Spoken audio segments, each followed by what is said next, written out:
Hey guys, welcome back to Milwaukee Uncut. We've got a good one today with DJ BG Good. You may recognize him from his viral pop-ups around Milwaukee, some of the events he's thrown, but he's been touring all over the country this summer, and he's got a good backstory. Hey, bud, he grew up in Milwaukee, went to UWM, got a real job for about a year, and then got to tell his full-on Russian parents that he was quitting to become a DJ full-time, which went over about as good as you can imagine, and he's got to do some amazing things since. He's got a good story about opening for Shaq, DJ Diesel, and PCB. He's played Summerfest. He's been touring all over the country this summer. So it's a fun one. Before diving in, just want to thank our sponsors, Nicolay Law, the Midwest law firm, Three Sheeps, the beer Wisconsin drinks, and Drink Wisconsinably Beverage Company for making this show possible. All right, let's dive in with DJ BG Good.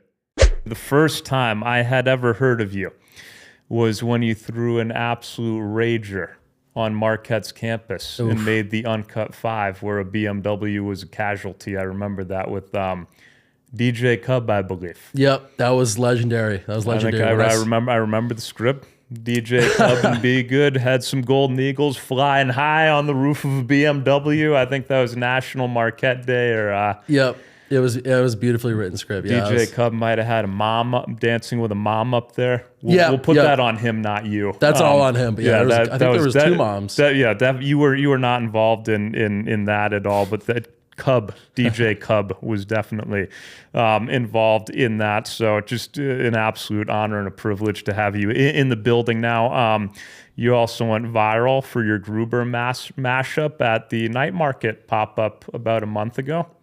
Yeah, that was unexpected, but it was fun. You're in Nicolay territory now. I'm in Nicolay Russ is territory. my guy. How do you feel about that? Oh man, there's no. It's one love here in Milwaukee, so Okay. yeah, maybe the next one will be a Nicolay one. Who knows? Yeah, I got a bunch of maybe a Fear the Beard one or something. something like that. That's my guy right there. But I got you. But yeah. way to go viral on that. I mean, you've seems like you've really taken off nicely this year. I had just discovered you this year, but I see you popping up all over the place.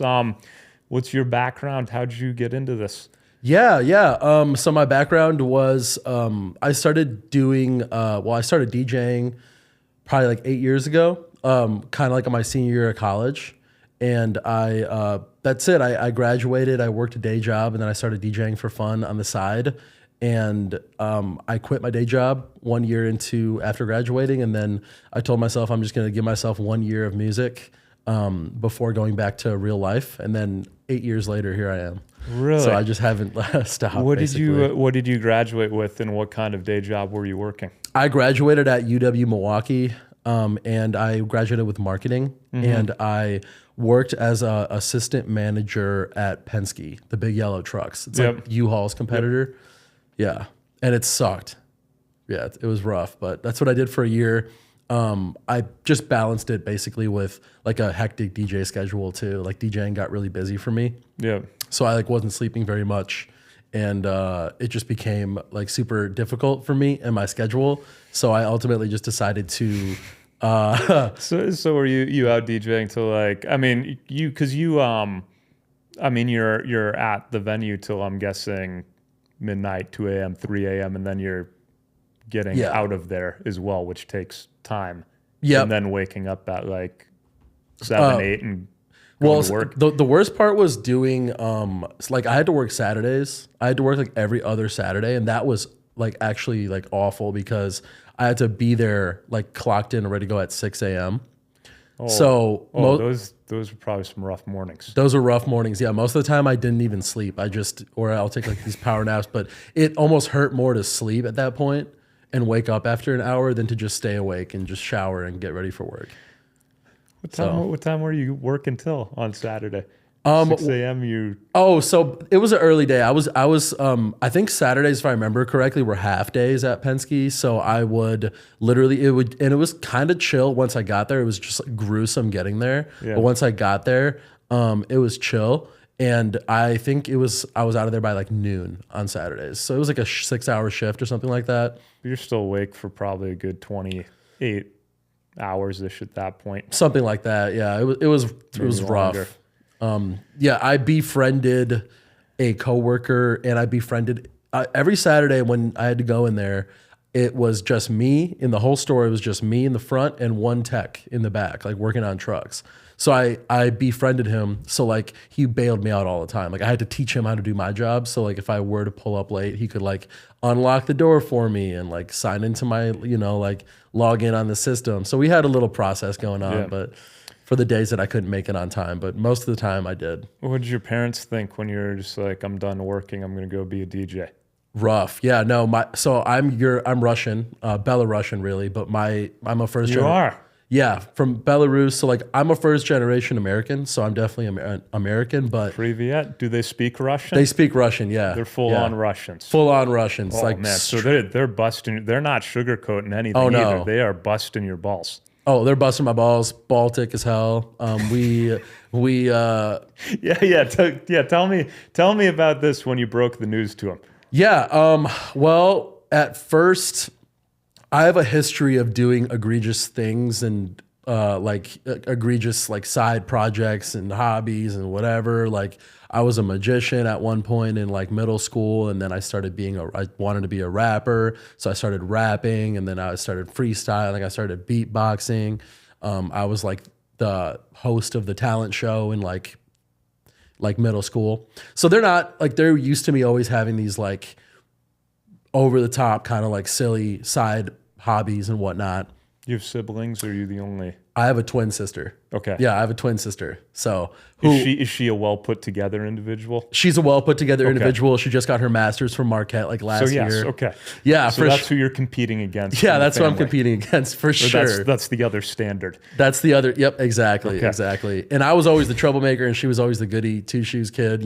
So her and I are really, really close. But it's just funny. It's like how really opposite we are as twins. We have a lot of similarities too, like the way our personalities are now as adults and whatnot. But yeah, it's actually crazy how polar opposite on the ends of the spectrum we are when it comes to that. But anyway, they took it at first. They were like, okay, cool. You want to be a DJ, have fun. You're finishing school, you're getting a job. That's kind of what it came down to. When you started in college, they said that. In college, yeah. Because I kind of like let them, they saw what I was up to. I commuted in college. I had a lot of friends, but I didn't really have that campus experience because I didn't live on campus for all 4 years. I commuted from Mequon. So I, was still social, but I was staying at buddies' houses on weekends all the time. And that's kind of how I got my like college fix in, whatever. We went out to the house parties, did all that. So they saw me starting to DJ these house parties in college, right? So they knew what was up. Like they obviously thought it was just for fun and a hobby, which it was at the time. But essentially, I continued to do it for like 2 years. Like I said, like that senior year of college, that first year, graduated working at Penske. And yeah, I kind of towards that tail end told them. And they were more supportive about it than I thought. They're very...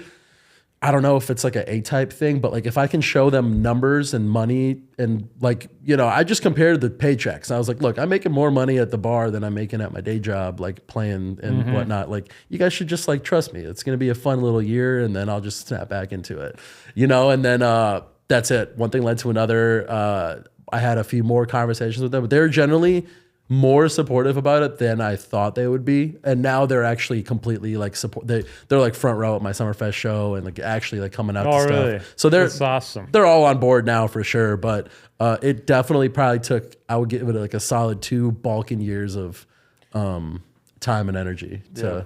What was the most trouble you ever got in growing up with the Russian parents? I stole my dad's car. That's probably the biggest trouble I got. Cause like I said, I was the troublemaker, kid. But I stole my dad's car when I was 16. I think I had just gotten my temp license or whatever. So I like stole his car and I, got pulled over in Mequon. I was speeding down like the street in my dad's stolen car with no license. And then I got pulled over and they were just like furious about that. And my dad's like pretty kind of like your stereotypical scary looking bald Russian guy. So definitely that was probably the most trouble I've gotten into. So getting to where you're at now, what was your biggest break and like biggest low point maybe? when you thought of giving up, or if you ever did after you made the leap? So the thing is, like, I come from, it's hard to say, the low point is the one that's kind of getting me, because it's like, there wasn't per se like a low point, because when I was like a smaller name in the city, just coming up and getting my name known, that was, I guess you could call it the low point. Because obviously it can be discouraging when you're a new DJ trying to prove themselves, and you know, you're rubbing shoulders with all these vets and these people who you would love to mentor you, but you don't know but they don't know who you are. So that's like what I would say a low point is, because to me it's like there's constant challenges. At the end of the day, you're as an artist, as somebody who wants to make it out of their hometown as an artist, there's constantly a battle. It's a business, you know, and so. But I think like there's no like firm like low point. It's just all. Was there a lot of rejection of trying to get gigs you wanted to, or trying to get into bars and clubs, and like what was that period like for you, and how did you just kind of get started and go from DJing house parties to making money at legitimate venues and places? Yeah, there was tons of rejection at first. Honestly, like tons of rejection at first. One thing that always helped me was social media and just branding and whatnot. Because like once people started seeing that I took that a little bit more seriously, they started taking me a little bit more seriously. But at first, especially trying to be DJing in the bars and just getting started off, like I didn't really know what direction I wanted to fall into in the music scene. I just knew that I enjoyed DJing these bars and clubs. I was being paid to do them. I was making pretty decent money doing it. But I didn't know what lane I was getting into. And so the fact that it was kind of reoccurring bar gigs, and a lot of the ones that first were really bad. I was playing like Tuesday nights, Wednesday nights at like small corner bars. Like I wasn't playing for crowds at all, you know. No one's dancing. You're just there spinning. And yeah, I'd be lucky sometimes if people even showed up, right? Because sometimes I'd be like in random bars in like different towns. So it's like I was just taking everything I possibly could, and just trying to leverage the couple bigger shows, Diamonds in the Rough, that popped up. But definitely was tons of rejection at first. You know, there's still tons of rejection today. It's like it's tough. Trying to get to another level. There's always going to be, even with the show starting out very, very similar. Exactly. So, but there was just very low level, just a lot of rejection. Eventually, it's a networking game, and you have to meet the right people, and then be professional and kind of carry yourself in a certain way, but also have a good product. So, was able to do that. I would say most recently, like this pivot that I'm currently kind of in this pivot portion of my career where I am actively kind of removing myself from bars and actually quite a lot of local bookings too. I'm not really playing that many bars and local bookings in Milwaukee anymore because I'm trying to focus on music and touring. That has been one of the biggest challenges, if not the biggest challenge so far of my entire career, has been the transition from basically bar DJ to artist, producer, touring guy, you know? Mm-hmm. So that's what I would say there. But seems like you've been playing in front of some big crowds this summer. Looking at your social media and all the places you've been. Yeah, the summer has been amazing. Yeah, I've been able to check out some of like some markets that I've been looking to play for forever. So like I've been traveling quite a bit. So it's been awesome. Even locally here too, like Summerfest was amazing this year, and I did a couple cool pop-ups that turned out to bring some really big crowds, and they're successful. So yeah, this summer has been incredible. Best summer I think of my whole career. It's been amazing. Was there any break early on when you were going to those smaller bars and playing in front of no one, essentially? Was there any like first break you got where you're like, oh, sick, I can't believe this is happening kind of thing? Yeah, definitely. I got my first break into a club. The first club I played was 720, which is still around. Everyone knows 720 around here. That was my big thing. Like it was super hot. All the college kids were like, all my friends, whatever, were going there. So I got a break there. My buddy put in a good word for me to go in and be a promoter over there. So I love those guys. Shout out, like it's a great spot. They're still killing it right now today. But that was probably my first big break, was doing 720. As a promoter, I started bringing my friends in. I wasn't even DJing, but I'm like, this could be my in. So eventually they started booking me to DJ there. So that was my big break. That was my first, oh my God moment when I started playing over there. And then it started trickling into like the party bar scene downtown. And I started kind of, the more you play, the more you network and meet people. And every basically big bar in the city was kind of like a big break moment for me that I always got those butterflies when I had those bookings come in early on. What's your routine like? Kind of like before, going on, after, and has that evolved over the last 4 years or so? Yeah, 5 just years. Like a show day routine. Show day routine. Show day routine. I don't like eating that like heavily on show days. Like I'll usually like wake up. I like to just like if it's a big show day, I like to just revolve my day around it, make sure my headspace is good. I like to sleep in, make sure I get some good rest. I'll eat light all day, and then I just won't eat before the show. And then I'll usually just whip out like my laptop, look through my set, get the USB loaded up. And that's it. Really, I try to get to a venue, for sound check. If there's a sound check, if there's not, I try to pull up, a couple hours early to chill out, and that's it. I kind of like do a little ritual before a big show. I just like leave, take some deep breaths, bob around a little bit, and get after it. Once you step up onto the stage, it's play a couple songs. Bigger, like I've played huge crowds for thousands, and I've played small, tiny crowds, and it's all the same. Like once you're in front of that crowd, it feels natural. You know what I mean? Do you hit your PAL at all? Perfect alcohol level. I do. Going out there, and what does that look like? Do you try and use it to optimize performance? Yeah, I actually DJ drunk pretty decently, but I would say like a good PAL for me would be like 3 drinks. That would be a good PAL over the entire night. So just pretty light, but just a little something. During my set, I would say during. How long is the set? Usually like an hour to hour and a half. Nice. That's a healthy pace. And then afterwards, it just depends. It's entirely depending on the situation. Like if I got nothing to do the next day, who knows? Maybe I'll let loose. Like if I'm trying to be responsible, like I'll take it easy. Cameron, what's the real answer? He was laughing. I don't know. I mean, BG likes to, just like maybe like 12, 15. That's crazy.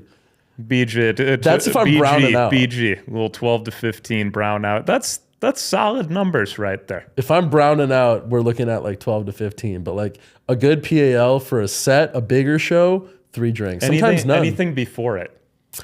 I don't really, maybe like a 1 drink. Like, so no. Okay. Yeah, if it's a big show. But keep in mind, if I'm playing like a smaller show, or maybe if it's like a bar or something like that, I don't really, it's fine. I'll have whatever before. Sometimes I'll have 2 drinks. Sometimes I won't drink. But if it's like a big show, or if it's a theater show where I'm sound checking the whole thing, I'm usually not drinking before that set. And then I'll maybe have 1 during the set. If the venue's chill, I'll have 3 or something like that. And then afterwards, I'll like have a couple and then call it a night. Or send it. One of the two. Or send it. One of the Again, two. One of the entirely situational. It's a very situational like thing, like depends. Maybe I'll have a flight the next day, or maybe I can chill, or maybe I have a hotel, or whatever it might be, Yeah. What is the craziest experience that you've had DJing before? Yeah. I like wild. I've DJed with some cool people. That's a cool thing. I think a crazy experience I had was out in PCB for spring break, Panama City Beach. So Wow. Yeah, that was like a crazy one, because it's like a spring break hotspot. I got to DJ with Shaquille O'Neal, DJ Diesel. So that was a big one for me. DJ Diesel and PCB. Yeah, it was sick. It was fire. Really enjoyed that one. It got a little bit chaotic though, because they had me standing on like 3 milk crates, because they had to raise the thing super high for him. So I was legit opening for the guy, standing on 3 milk crates. I got booked through like some third party promoter for the event. It wasn't like I don't remember, Cam might, but I got booked through like some third party promoter for this gig. It was a sick ass gig, spring break. I was excited about it. I flew out, but I pulled up and very obviously nobody knew what I was doing there. So like owner, GM, whatever, like this guy, like I came in for a sound check and they were kind of looking at me funny. And then I plugged in and they were like, still looking at me funny. What are you doing? They're like, who is this guy? Right. And I missed this. Like I wasn't told this until after the show, but I guess the owner like was during my set was like furiously livid. And he was like trying to rush the stage and get me kicked off. He thought I was like a random guy basically plugging in for the show. He thought I wasn't on the bill and like some random, I don't know what happened, but I guess he was like furious. And, so like security had to like hold him back. Like I noticed none of this, which almost made it funnier, but that was pretty chaotic. But it all worked out. I mean, I'm not sure exactly till this day exactly the context, but that was a fun show. Yeah, but I see crazy stuff like every single week. Basically, it's like it's always something new. There's always the breakup that you see, the makeups, like the random, drunk stumbling. Like, are you people watching pretty well while you're out there? For sure, yeah. People watch all the time, and like in this industry, like early on, like I learned that like you can see, like you see a lot, you know what I mean? But people are going out to your shows, to your sets, whatever they're doing to escape their reality, whatever they're doing whether they're doing their thing with their buddies, whether they're with their mistress, whether they're just a bunch of degens rolling around and thrown up in the corner. So I see a lot, and it's just one of those things where it's like, yeah, okay, I brush it off. Like they're probably got to clock in to the office on Monday, and they're just chilling. So that's kind of like my mindset when I see the chaos. Yeah. Yeah. How were the ladies in PCB with you and Shaquille O'Neal? They were good. Yeah, I signed a couple autographs. Like for the owner. For the owner, right? Yeah, no way. But it wasn't. It was funny though because I got to leave with his posse. I was getting residual clout. Like I was like the clout sponge for Shaquille O'Neal. So like they just assumed that I was famous even though I wasn't, which was pretty funny. So I got to sign a couple autographs. They probably thought I was touring with him or something, which definitely wasn't the case. What's been your favorite city to play in so far? My favorite city, honestly, to play in so far has been Minneapolis. Really? Yeah, believe it or not, I had no clue what to expect going into Minneapolis. I think it was just a combination of things. It was a super big venue. Like the venue in Minneapolis was, I think it was like 1,000-person cap room. It was right on campus. It's a place called Varsity Theater. And it was just lit. Like it was the energy, like there's like, like I've played a bunch of shows, so I know like a sporadically less lit crowd compared to like a rowdy lit crowd. And this crowd was really going crazy to everything. It was just like, it felt like they were just really easy. They just came for a really good time. What do you think the most difficult thing about what you do is? I think the most difficult thing about what I do is staying relevant, honestly, and just staying on top of everything that's going on in the whole environment of music in the industry. That social media is a big, huge part of it, but also the kind of music you're playing in your sets, the way that you're carrying yourself during a performance, the way you're interacting with an audience or fans or crowd.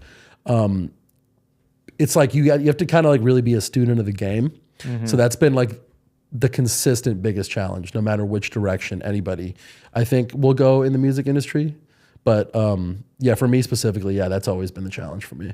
And you're a big food guy. What are some of your favorite places to go in Milwaukee? I like everything. Some of my favorite food spots in Milwaukee, some of my go-tos would be like Camino down the street, Gas, and then the pierogies there are awesome. Cermak for their pinimani and their Russian section is out of control. They have good sushi for a grocery store there. I've never had their sushi. It's not bad. Yeah, I've never had their sushi, but like they just have a fire like European Russian selection. Like you don't see that in any grocery stores. So Gas, that's a sleeper. But yeah, I don't know. Best Bloody is St. Paul's, no argument. The Lobster Tail one, Wings, Point East, Burgers, Cops. Where do you like going out to? I guess you're usually working. Do you go out and not work? I go out and not work sometimes, like infrequently, but it happens. Like sometimes you can catch me at like breweries. Sometimes you can catch me like bobbing around like outsider, one of the like the rooftop lounges. I kind of like to. I'll catch a vibe wherever. Like I'll go with where my buddies are going and stuff like that. You know, maybe sometimes I'll bob into like my residency spots and just like say hi and take a free shot or something like that. But yeah, you know, it varies. You know. Yeah. And what do you like most about Milwaukee? Why do you choose to continue to live here? Yeah. Well, I love Milwaukee. It's my home base. You know, this is where it all started for me, and it's been an amazing foundation. I just like the culture. I think the music scene here is up and coming and rising. The DJ and dance music world here in Milwaukee is so untapped, and there's been a proven market for it. You know, we've put together dozens of events in the last couple of years, and people show out, and they show out big, and they enjoy it. And there's just this fun kind of community aspect that is really keeping me here. Yeah, you've been involved in some cool pop-ups recently too. Can you tell me about that? Yeah, absolutely. So there's been this like wave of pop-ups in just like the U.S. that I've been seeing on my feed all the time, and I thought it'd be fun to start bringing those to Milwaukee. I feel like the city hasn't seen something like that. So we did one at the night market, the first night market of this summer, and it was crazy. I would say like hundreds of people pulled up to it. It was legendary. Honestly, it was epic. So that was really successful, and then it kind of just started this like wave. Like I did some stuff with the public market. I did a pop up there. I did a pop up in that alley. We did one at the Pfizer Forum in the Deer District, a random pop up there, and then I just did a Lollapalooza one with David Dobrik, which was ridiculous. This is actually the hat that I got from it, the waivers hat. So the David Dobrik's team literally called me one day before this Lollapalooza after party. What was that like? It was hilarious. I mean, I immediately texted Cam, and I'm like, I just got hit up for some spammy shit. I don't think it's legit. And then they're like, they gave me all the info basically, and then I'm like, all right, it's legit. So that's it. It was in a candy store on Michigan Avenue. Really? So they basically took over a candy shop on Michigan Ave and completely activated the whole candy shop. DJ booth, stage, all sorts of food vendors, pizza, chips. And turns out it was like a promo event for his launch. He has this chips brand that he's launching. It's like this hat right here, waivers. So yeah, bunch of free merch, food, chips all over the place. And like I got to DJ his party, which was pretty cool. Oh, that's sick. So yeah, just random. It was just one of those random wins of the summer that just came out of thin air. You know, but that's you keep putting yourself out there and doing stuff. I think more opportunities just come out of nowhere. I agree. I think putting myself out there, especially on like my socials, has helped me a lot. I don't think enough DJs realize how important that is, because it's like, you know, if you just put yourself out there, you'll never know who's watching. Right. And the amount of just wonky, crazy, and wild leads I've gotten just from my social media is like blows my mind, honestly, every single day. So yeah, would encourage that. But yeah, the pop-ups have been real fun this summer. Awesome. Well, thanks so much for coming on today. It was great meeting you in person. Absolutely. Thank you for having me.